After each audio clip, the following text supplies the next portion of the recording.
If your nib's too slow and your ink won't flow, here's one of the places that you can go. Larry is here to help you through with Mr. Announcer and Cubby too. It's Larry's Fountain Pen Reviews.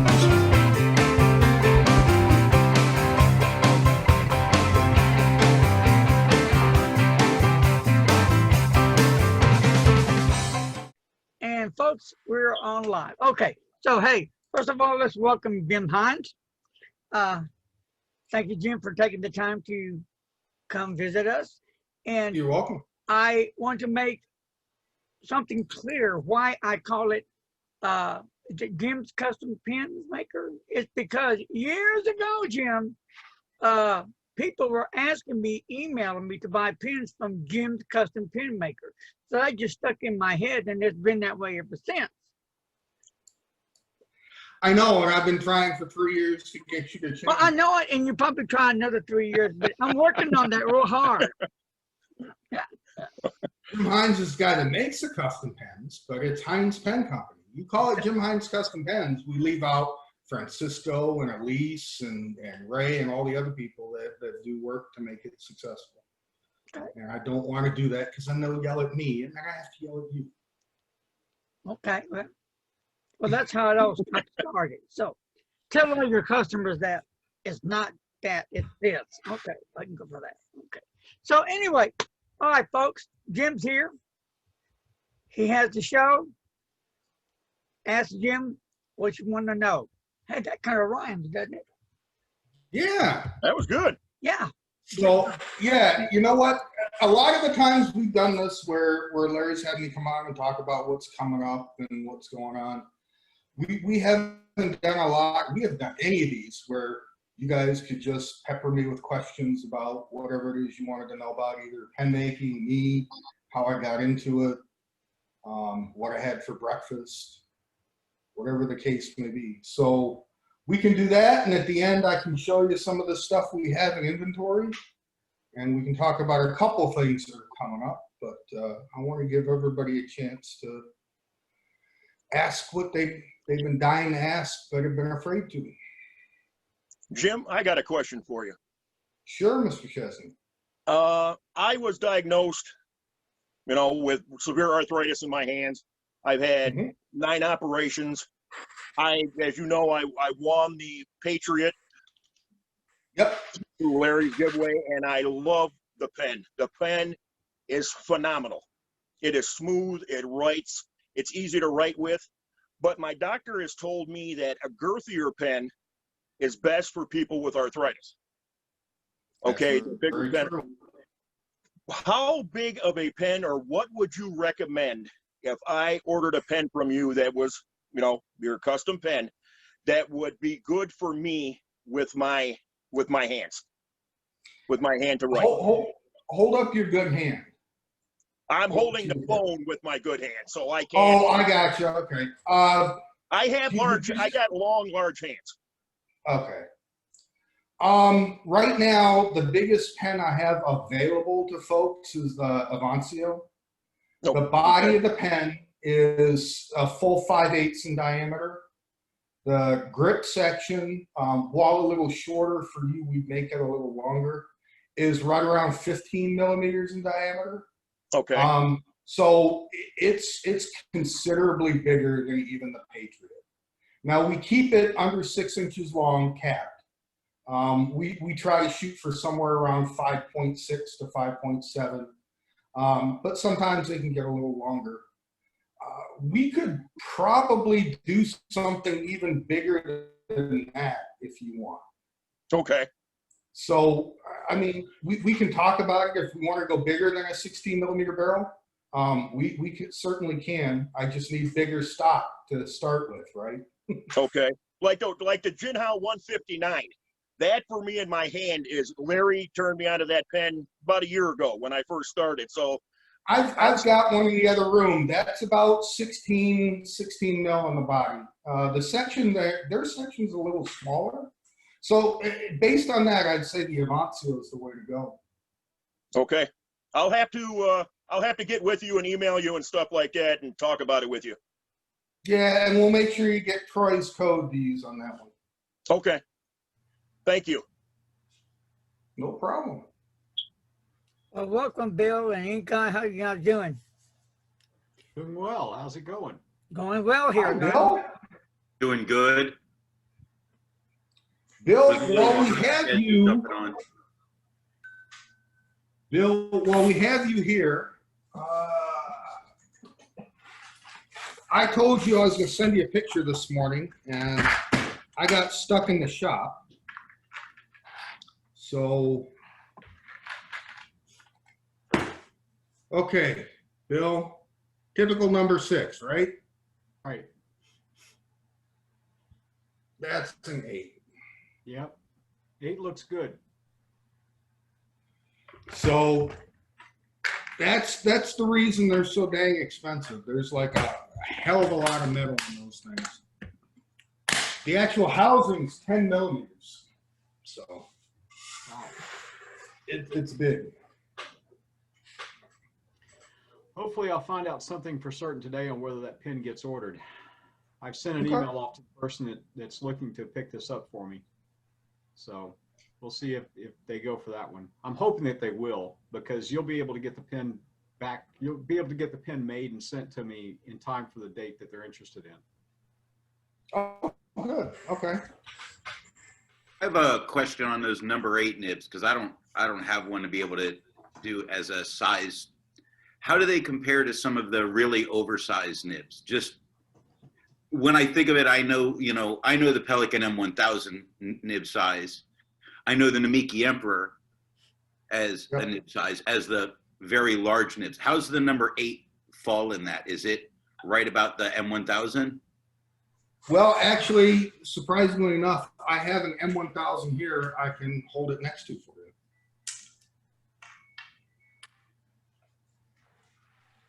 And that'll give you a good comparison. It's actually the number 8, I think, is a little bit bigger than the M1000, but smaller than the Emperor. Here you go. Whoop.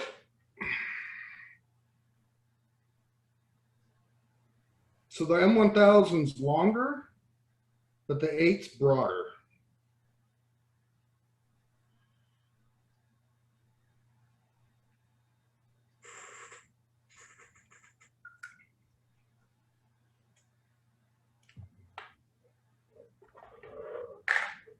And that 8 is actually dwarfed when you look at the Waterman 20. Yeah. That's a huge difference. And that big old number 8, titanium, writes very nice, very smooth. But when you put it next to like this right here with that Waterman 20 nib that I've got, that old 1905 era nib just absolutely dwarfs that number 8. Wow. And the Emperor is a hair bit bigger too. I think the Emperor is Well, the Emperor is 10 ginormous. millimeters across the wing. Hey, Troy, hold that Yeah. nib up again on that big one you had. Yep. And that's I on don't the think I've ever Waterman? seen one of those. Is that on the Waterman? This is the Waterman right here. All right. The Waterman 20 has a number 10 nib on it. That's a number 10. Gotcha. Okay. Right, and that's the number 8 nib that I got, the titanium Bach Okay. nib that I got from Sean Newton. Okay. That number 20 is a monster nib. It is, Oh, it's look. huge. How's it right? This one unfortunately burps a lot, and it's an eyedropper filler, and it writes fairly well, except it'll blurt a bunch of ink out as you go to use it, and that's been a frustration of mine since I got it. So I haven't used it hardly at all because I can't get it to stop burping. And I've tried every trick that I've read up on, and I got it from Greg Sheeks, and talked to Greg a little bit. I said, any suggestions? And he had offered to buy it back, but I said, no, I'm going to hold on to it. I got a decent price on it for what they're going for, but unfortunately it just burps a lot. So I'm holding on to it, hoping that someday I'll be able to overcome the burp problem if I can figure that out. What's the point size on it? The what? Point size. Fine, medium. I broad. Is it a broad? I don't know as though it's they even put a nib size on it because, like I said, it's from 1905. Oh, Hmm. okay. But compared to others. What's the filling on that pen? What's the Yeah, filling mechanism? I'm not it's- familiar with vintage. It's an eyedropper. This Okay. particular one is you would literally. So that's the how far that feed comes out here. But you would literally take an eyedropper and dump it into here. It's got a humongous ink capacity. And that's why I was curious about that, because I know here in Florida, I hated eyedroppers forever because they all burped constantly, and it was just the heat humidity here. So I was curious if it was a time of year thing for you. And I say they all, that there's exceptions. Actually, much thicker bodied pens for me don't burp even in the summer here. But I was curious if that is something that, if it's a newer pen, since it's just cooling off, you may find out in the winter it's fine. Yeah, well, and here we've got the heat humidity in North Carolina as well. No, I've been there, yeah. Yeah. And whereabouts in Florida are you from? I'm in Central Florida. I'm like 40 minutes from Orlando. Gotcha. Yeah. My mom winters down there. I was born in Jacksonville, and I go down to Florida often. Mhm. Yeah, there's nothing where I'm at. I'm in Leesburg. There's nothing here. Back to you, Shut Jim. down at 9 o'clock. Jim, got a question for you. Do you get a lot of calls for eyedroppers? No, not so much. Although it's always an option on the pens. Any of them you can eyedrop. What I found similar to Troy's burping issue is if you eyedropper anything less than a fine, so a fine or an extra fine, it's gonna burp. And I've experimented with that myself. There's ways around it, but you have to modify the housing and feed a little bit. It all has to do with back pressure and the flow. So if you're gonna eyedropper a pen, I generally recommend going medium, broad, or higher. But with all of them being eyedropperable, no, not too many specifically tell me, oh, I'm just gonna eyedropper this. So, Jim, tell the folks, because, it's going to be on YouTube and they're going to be answering the questions about this. How long do you have to stand when you make the pen? An hour, 2 hours, you're at the machine? Oh, I generally work in 6 to 7 hour sessions, especially in the weekends. I just got off my feet before this video. I've been up since about 3 working in the shop. I did take a brief period where I sat down on a stool and was polishing 5 pens that are shipping out Tuesday. But generally 6 to 7 hour sessions. Mornings during the work week, I usually get 5 hours in the shop before I do my day job. But it's tough to say how long does it take for a given pen, because I'll do 3 or 4 pens at a time. So very rarely, unless I'm doing a demo, will I only make a single pen. So I kind of, it's almost like batching, if you will. So I'll start and I'll do like 5 bodies. And then we'll move on, we'll do the sections, and then we'll do the caps. And then from there, we'll shape all of them, then we'll bring them inside and polish them. And then we'll do the next round. I just find it easier. For example, if I'm making 5 Avancios, right? Those are all hand threaded. So the machine needs a special configuration. So we put that configuration onto the machine. It takes about a minute. And then we'll do a bunch of Avancios just so we don't have to keep switching back and forth. Real quick. But generally, I'm on my feet at the lathe 6, 7 hours a day. Real quick, I saw where Janice ordered the pocket pen from you. That was a pretty cool little pen. Yeah. So go ahead. Yeah, I know. It's I had an order for a Cyprian from a young lady who wanted a pocket-sized pen. The specs were between 4 and 4.5 inches capped. And I made her agree to the fact that it will only take a cartridge. It's very difficult to stay within those parameters and have a full converter in there.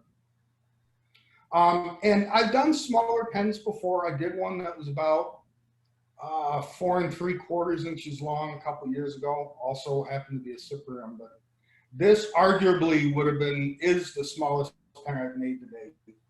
And I was so happy with the way it came out, I decided we're gonna make it a normal pen.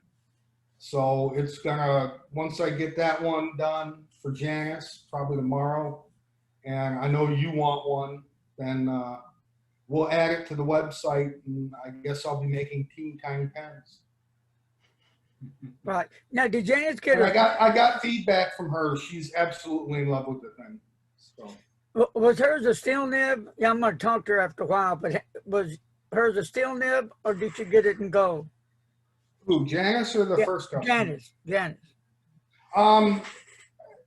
I have to check. I know I have a gold medium. She wanted a medium point. I have a gold one here. I have to look and see if I have a steel number 5. And she said she was fine with either one. So. Okay. Let me ask you to take us through this, because I know Troy and Larry have both gotten custom pens, but for instance, I haven't. And because this is going to go, up later, can you just walk us through the process of if somebody's just ordering a custom pen from you? Sure. So there's a couple ways you can customize. We have what, 8 or 9 standard models that we make, and all of those models can be made in a variety of resins. So start off with, what size pen do you want? Does your pen fit into one of my normal standard models? If it doesn't, it's going to require a much longer conversation. If it fits into one of the standard models, but let's say you want a Cyprian, but you don't like copper, you want it in something else, but the platform is nice. We'll decide what colors you want. Is it a diamond cast rod that you've seen before? Is it a special color mix that you want done that's important to you? In which case we'll pour the resin in-house. Or in, Bill, if you don't mind me picking on you, Bill came up to me in Philly. He says, I love the Americana, but I can't stand the clip. I just want an Americana in black and red and skip the clip. So any of those scenarios work. Oh, there we go. If it is one of our standard models, there's enough options on the website for you to be able to pick nib, color of the nib, point size, manufacturer. While I don't particularly care for box steel nibs, I do put them on there if you want.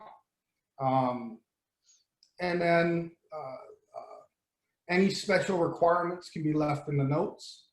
If it's not a standard model, it starts off with an email conversation or an Instagram chat. I have a lot of people contact me on Instagram and say, hey, I saw this pen, I like the colors, but I want something in this shape. And they'll send me a rough sketch of what they have in mind. And generally what we'll do is we'll get some overall dimensions from them, or have them say, well, I'd like it about the size of, I don't know, take Larry, for instance, that Conklin All-American. I want it about the size of a Conklin All-American, but in these colors. And we'll agree on a price, and we'll go to give you an estimated production start time.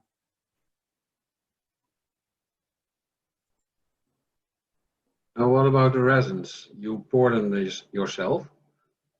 Well, I use a mix of small batch or small boutique vendor resin people, or we do them in-house.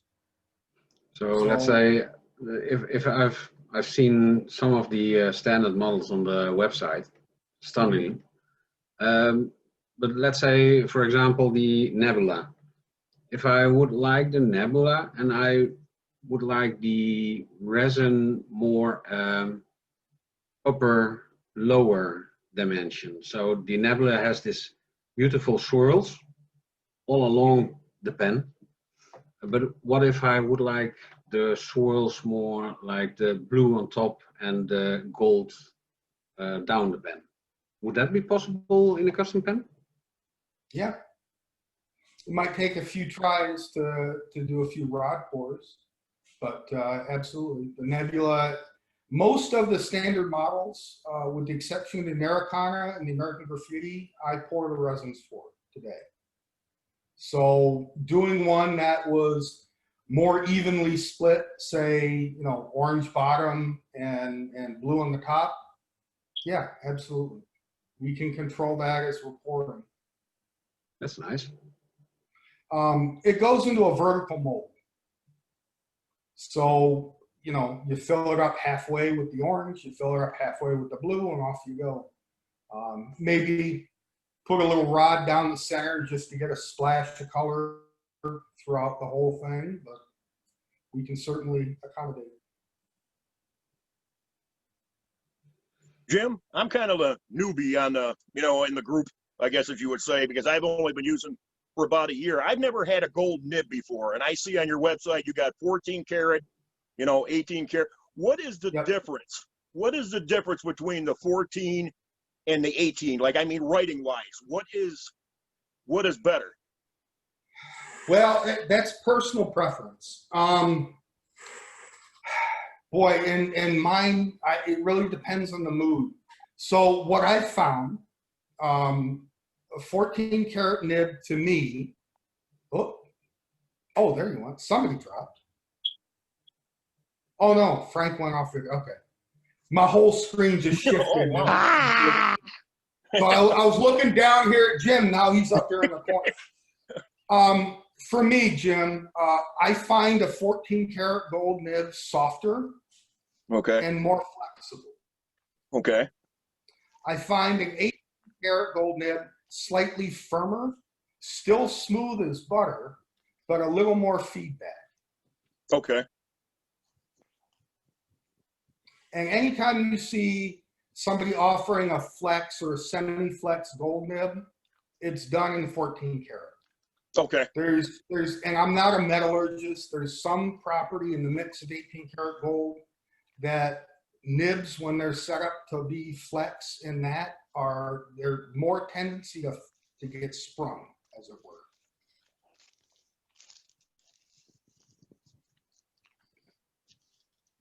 I've just been debating on what kind of nib because I do want to order a pen from you, you know, Yeah. because of my hands and stuff, what type of nib to go with. Since I already have the Jowo, you know, the number 6 on my Patriot that I got from, you know, from Larry. If you're doing an Avancio, I'd almost suggest going to the number 8 titanium. Oh, okay. It's right around the same price point as number 6 in 18 karat gold nib. It's about 120 bucks on top of the normal price. A number 8 gold, Bach is the general one that sells it, but that adds like $230 something to the price. The number 8 golds are really expensive. Okay. But the titanium is semi-flex. You're not gonna get big, huge line variation with it, but you can get the tines to separate and provide some varied line width. And I find it's actually very pleasant to write with. Even the number 6 titaniums are nice to write with. Okay. It's really one of my favorite Bach nibs. It is. It's, the titanium and that's saying a lot great. for me. Yep. Yeah, I'm generally not a huge fan. I've had too many problems with their steel nibs and trying to get them tuned and writing properly and out the door for customers. I just find with those steel nibs, their quality control is terrible.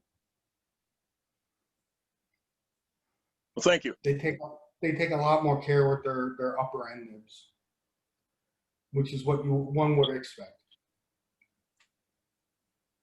Yeah, Jim, I paid 125 to 150 bucks extra for my number 8 titanium nib, and it was worth it. It really was.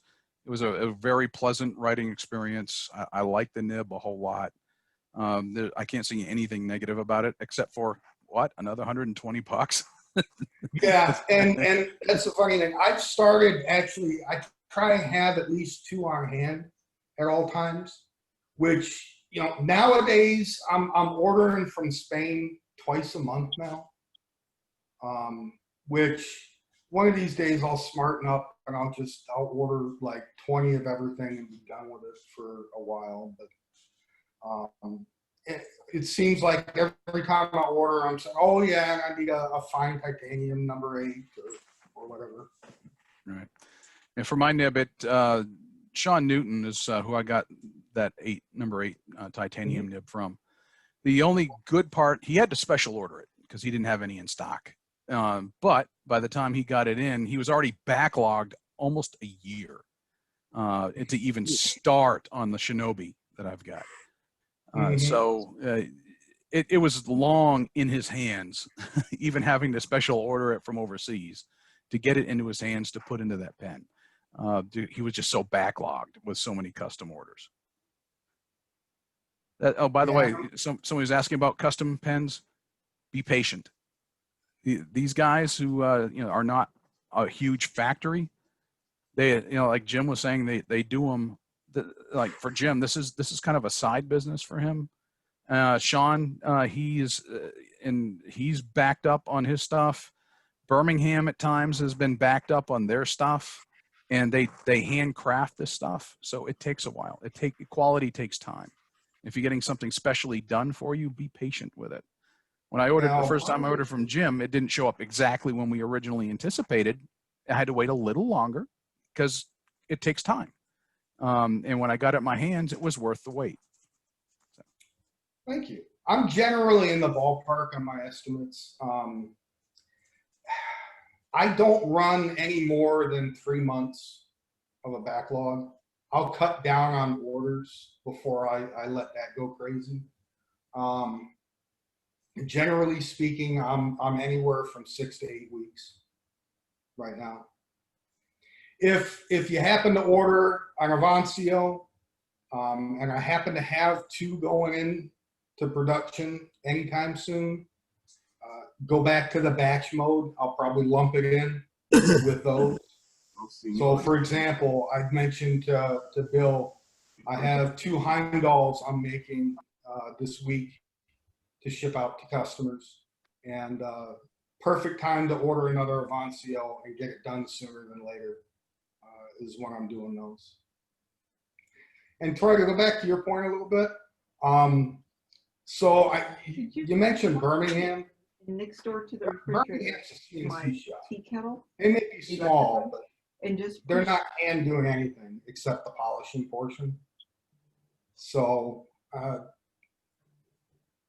they're kind of separate, I guess, in a different area. No, understood. And I ordered one of the first of the batches they ever made, and they had some quality control issues where I had to ask for a replacement part because they were still learning at the time.